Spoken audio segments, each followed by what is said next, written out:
Welcome to another episode of Works, Quills, and Creativity, where I interview fellow neurodiverse authors. My name is Kathleen Zoll.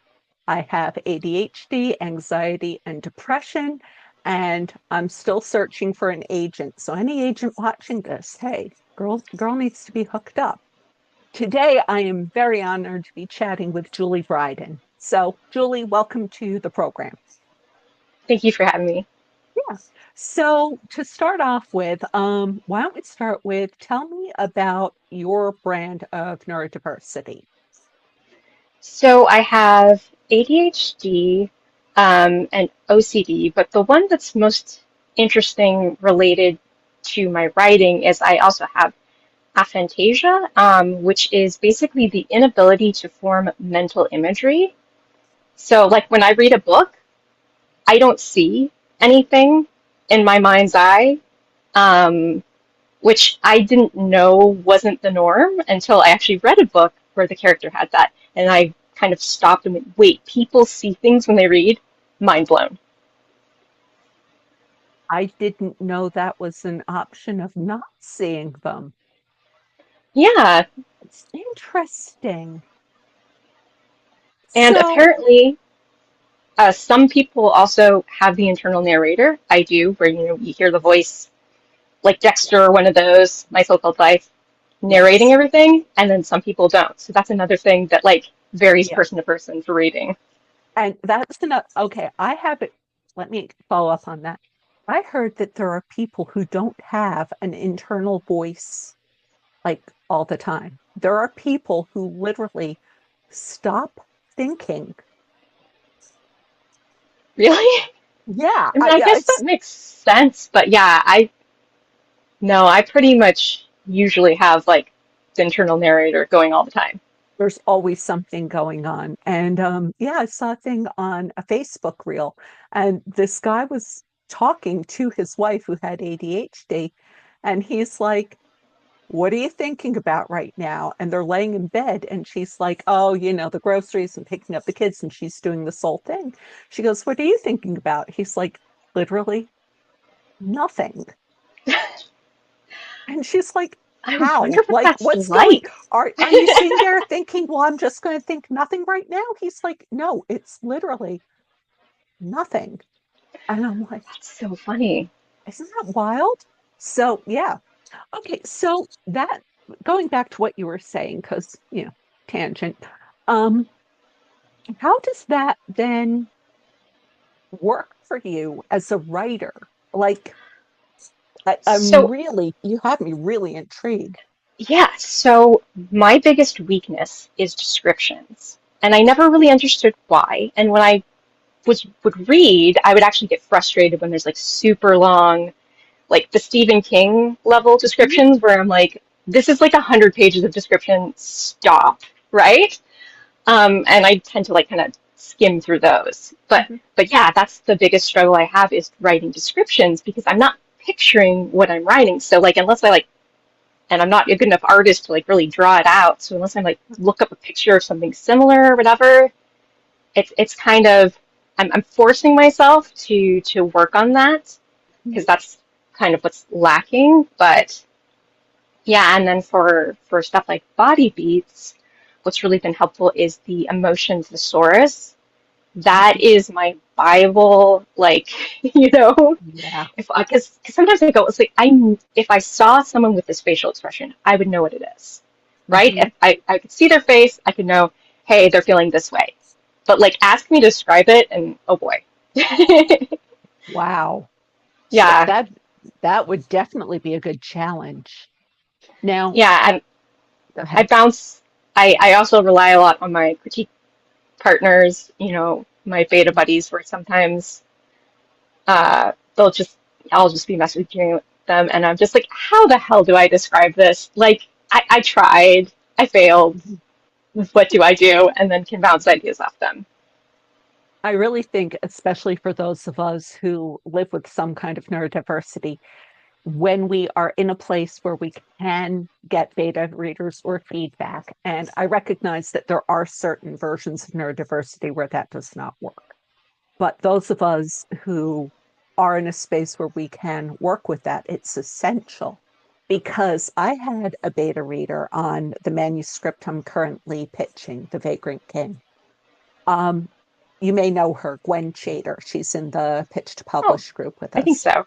Yeah, lovely woman. And she was reading my manuscript and she sent back in the first scene, she said, he's looking at the demon. Then he looks at his brother. What happened to the demon? And then he looks from his brother to the crowd. What happened to the demon and his brother? I said, I was talking with Christine Law. I said, well, that's just dumb. That makes no sense. Obviously, they're still there. And she goes, honey, most people are aware of all three at the same time. What do you mean? She goes, while he's talking to his brother, he's still going to have one eye on the demon. And then while he's talking, looking at the crowd, he's going to have an eye on both of them. They'll still be in his mind. I'm like, well, that's just stupid. My main character has ADHD. She's like, no, it's a medieval fantasy. You can't say, by the way, even though it hadn't been invented for 900 years. So now, what do you write? Like, what's I your write genre? I write primarily YA fantasy and specifically sapphic YA fantasy.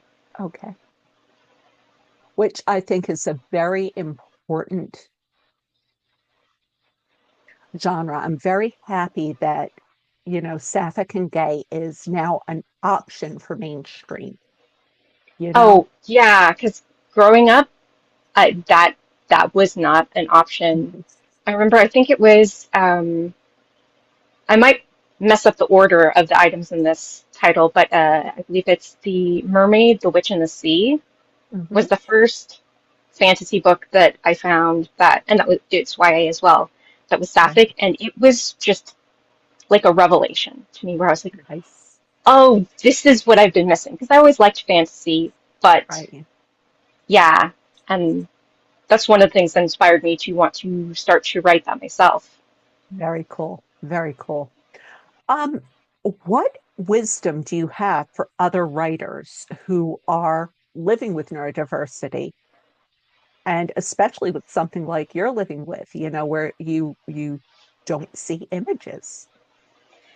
Yeah, I think it's the real trick is to just try different things until you figure out what works for you.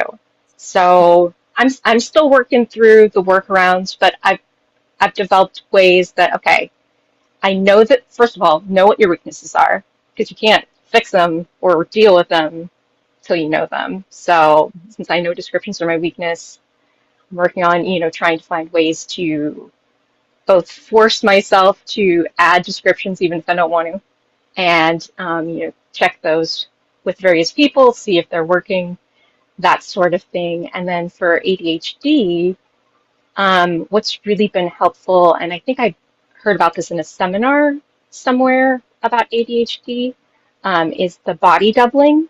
The just for some reason knowing that someone else is writing at the same time as you, and hopefully maybe saying, hey, to another person, hey, I'm going to do this. I'm going to write for 15 minutes, hour, whatever it is, gets me to actually do it rather than where it's like, oh, I'm totally going to go and write at like such and such time. And you're like, oh, look, a distraction. And then meanwhile, the hour that you're going to write has like completely passed and you've just gone down like every other avenue except for doing the writing. Sudoku puzzles. I downloaded a killer Sudoku app and I need to get rid of it. That's what I've been doing.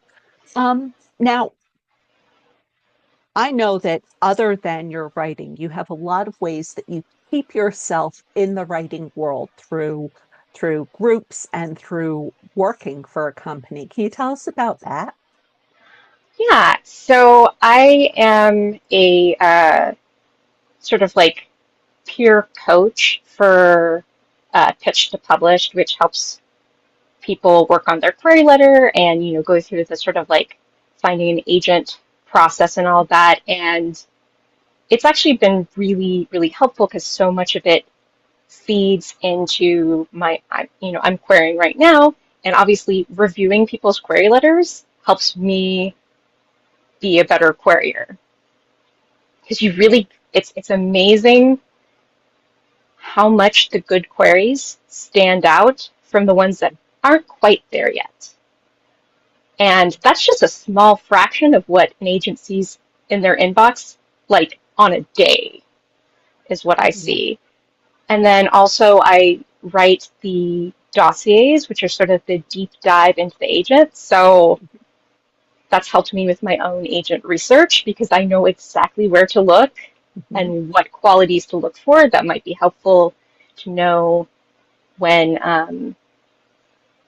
when looking into an agent that I'm thinking of querying. And then also just answering questions. If I don't know the answer, I'm going to look it up, and then hey, now I know the answer for myself. So Yeah. it's been very helpful in that regard to like dive even deeper into all those Hmm. aspects beyond just the whole, you know, writing part because it's kind of fascinating how much of getting into publishing and trying to get an agent and trying to get published is not the actual sitting down and writing.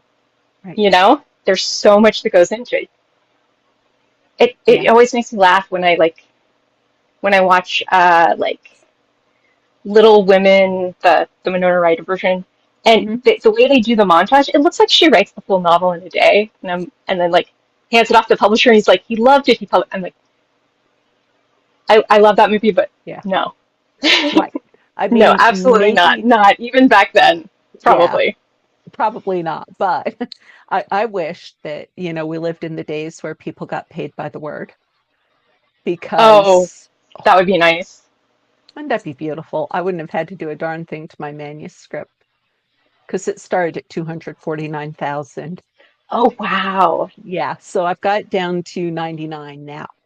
And, but no, I agree. I think having ourselves outside of just the laptop. I agree with the body doubling.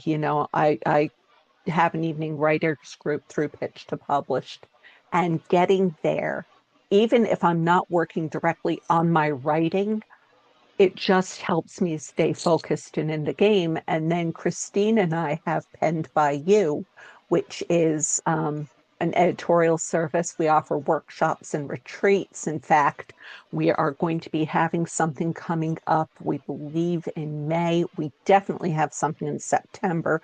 So I'm just putting this out there for anyone watching. Keep an eye out. I will have more information as it comes available.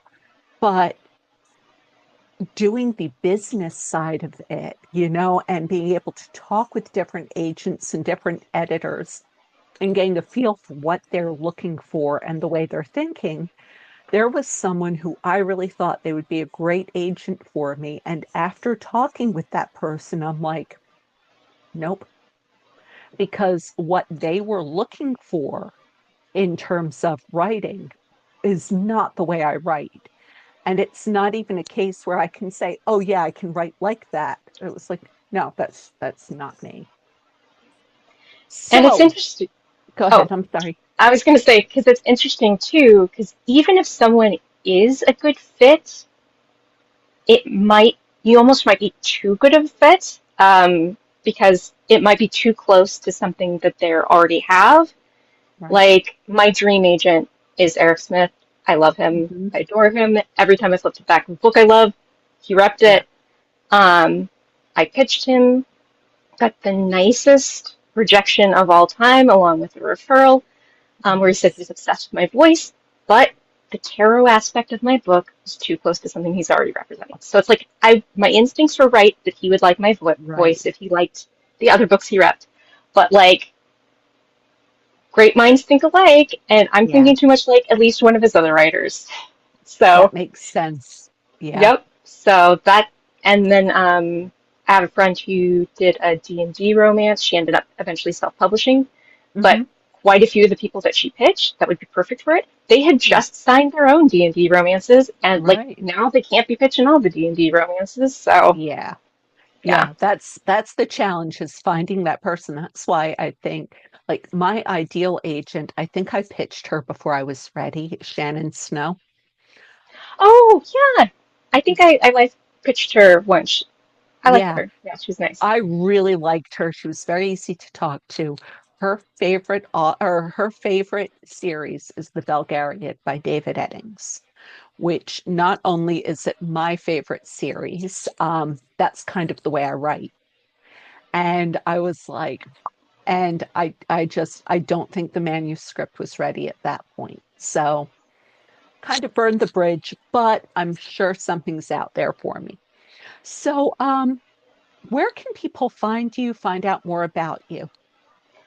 Yeah, so if you want to visit my website, it's my name, Julie, Julie, Brydon, Brydon.com.